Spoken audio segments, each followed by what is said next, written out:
So while the rest of us are going about our lives, there is a private battle playing out right now between influential groups over how much we will pay when we eventually go to the doctor. Everyone we talk to agreed the people who stand to lose the most here are patients, those of us just going about our lives until we need a doctor. Here's Nusha Roy.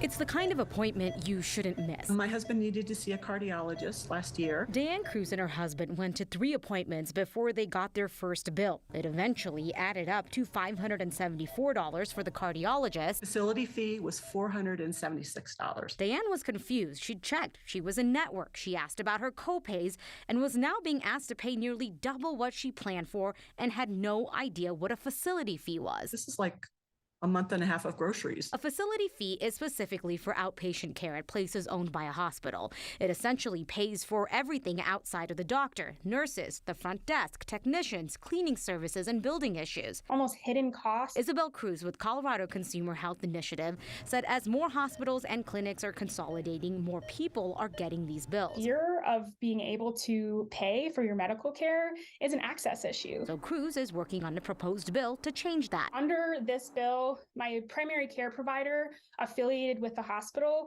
would not be able to charge me for a facility fee for that care. But if I was going to a freestanding emergency department seeking emergency care, you would be able to be charged for a facility fee. It would also require itemized bills, no facility fees for telehealth, and notices that a person is getting care in a place that can charge these fees in at least English and Spanish. The likelihood that access to care in that setting is decimated is high. It's resulted in a coordinated response from hospitals and the Hospital Association, who said they stand to lose billions. We are talking about what could be 100 or 150 clinics just for UC Health that are at risk from this bill. Dan Weaver with UC Health said many of those clinics are approaching them to join the hospital system because it makes more financial sense with things like technology and IT services. Clinics, he said, work with many vulnerable patients who could lose out on care if facility fees disappear. My husband has already said, I don't want to go to a doctor. I've paid enough already.